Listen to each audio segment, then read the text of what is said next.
अब कुछ लोगों को प्रॉब्लम किस में आ रही थी, रिपल काउंटर के टाइमिंग डायग्राम में, क्योंकि ये तो हमने अभी इसका वो पढ़ लिया कि किस तरह से काम करता है, टेबल हो गई ये तो फंक्शनिंग टेबल ना।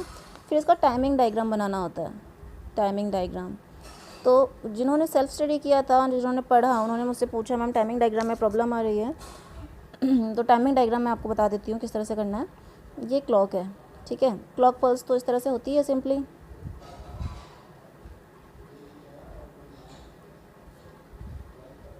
ठीक है।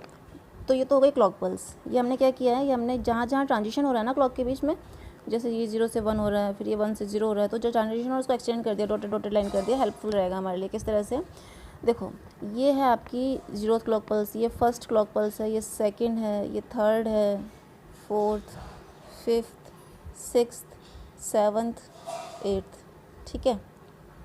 अब देखो जब 0th क्लॉक पल्स थी तब तो जो Q0 था वो 0 ही था, 0 ही था, ठीक है। अब एक बात और, हम कौन सा इस ट्रिगर लेके चले थे, नेगेटिव इस ट्रिगर लेके चले थे, है ना। नेगेटिव इस ट्रिगर लेके चले थे, मतलब जब जब नेगेटिव ट्रांजिशन होगा तब तब ही आपके आउटपुट में, चाहे वो Q0 हो, चाहे वो Q1 हो, चाहे Q2 हो, उसमें ट्रांजिशन तभी होगा जब नेगेटिव इस ट्रिगर क्लॉक पल्स आएगी, यानी कि 1 से 0 ट्रांजिशन जब होगा तभी आपके आउटपुट में चेंज होगा, ठीक है। तो फर्स्ट क्लॉक पल्स जब आई, जब इनिशियली 0 क्लॉक पल्स थी तब तो तीनों 0 0 थे, यानी कि इनिशियली जब था तो ये भी 0 था, Q1 का भी हम देखेंगे, Q2 का भी हम देखेंगे, ठीक है। अब जब फर्स्ट क्लॉक पल्स आई, जब फर्स्ट क्लॉक पल्स आई कौन सी वाली, नेगेटिव ट्रिगर्ड वाला फर्स्ट ट्रांजिशन जब आया, तब इसने अपने आप को 0 से 1 कर लिया था, यानी कि इसने अपने आप को 0 से 1 कर लिया था, ये 1 हो गया, ठीक है। फिर जब सेकेंड क्लॉक पल्स आई थी तो अगेन 1 से 0 कर लिया था। सेकेंड क्लॉक पल्स कब आ रही है, नेगेटिव ट्रांजिशन, सेकेंड ट्रांजिशन यहाँ पे आ रहा है, तो ये अपने आप को 1 से 0 कर लेगा।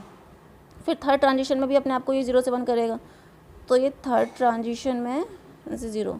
तो जब जब जैसे जैसे नेगेटिव ट्रिगर्ड आ रहा है, नेगेटिव फॉल आ रहा है, वह तब तब वह अपने उसको चेंज कर रहा है स्टेट को, 0 से 1, 1 से 0, 1 से 0, 0 से 1, इस तरह से। तो ये तो इजीली आप डिज़ाइन कर लोगे, like this, this and this and this and this, ठीक है। ये तो Q0 के लिए हो गया। अब Q1 का देख लेते हैं, ठीक है। Q1 अपने आप को कब चेंज करेगा, जब Q0 के नेगेटिव ट्रांजिशन होगा। नेगेटिव ट्रांजिशन यहाँ पे है, यहाँ पे है नेगेटिव ट्रांजिशन, यहाँ पे है नेगेटिव ट्रांजिशन, यहाँ पे है 1 से 0 फॉल है ना, नेगेटिव इस ट्रांजिशन, ठीक है। तो Q1 अभी तो 0 ही रहेगा, क्योंकि इनिशियली हम 0 लेके चले थे ना तीनों को, तो ये 0 ही रहेगा।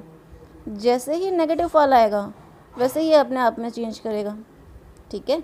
फिर सेम रहेगा, फिर जैसे ही नेगेटिव ट्रांजिशन आएगा तो ये अपने स्टेट में चेंज कर लेगा, फिर जैसे ही नेगेटिव ट्रांजिशन आएगा तो अपने स्टेट में ट्रांजिशन करेगा, चेंज करेगा। क्यों हो रहा है ऐसा, क्योंकि हमने नेगेटिव ट्रिगर लिया हुआ है।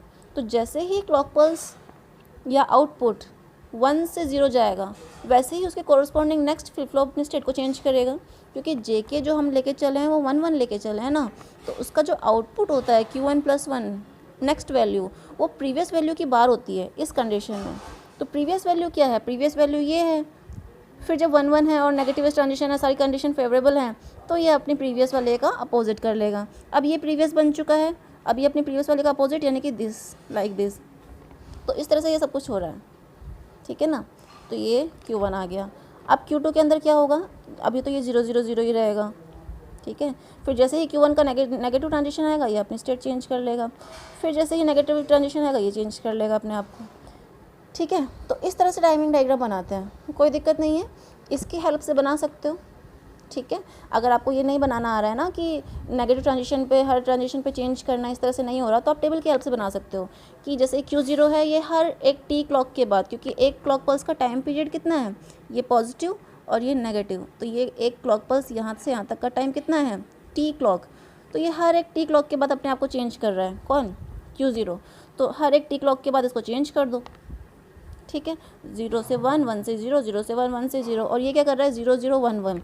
तो देखो 0 0 1 1, फिर 0 0 1 1, देखो ये 0 है यहाँ तक, ये 0, ये 0, ये 1, ये 1, ये 0, ये 0, ये 1, ये 1, ठीक है। इसी तरह से इसमें क्या है 4 0 4 1, तो 0 0 0 0 1 1 1 1, फिर 0 0 0 0। ठीक है, इस तरह से भी बना सकते हो इस टेबल की हेल्प से। या फिर आप फंडामेंटल्स अगर आपके क्लियर हैं कि जैसे ही नेगेटिव ट्रांजिशन आएगा वैसे इसमें चेंज होगा स्टेट में, तो उसके हिसाब से भी आप टाइमिंग डायग्राम बना सकते हो। ठीक है, अब हम ये देख लेते हैं, मैंने आपको बताया था काउंटर की एप्लीकेशन में कि काउंटर की एप्लीकेशन सबसे इंपॉर्टेंट कौन सी होती है कि ये फ्रिक्वेंसी डिवाइडर होता है। फ्रिक्वेंसी डिवाइड करता है, कैसे डिवाइड करता है आप देख सकते हो कि क्लॉक पल्स का टाइम तो था यहाँ पे टी। ठीक है, यहाँ पे क्लॉक पल्स का टाइम कितना था टी।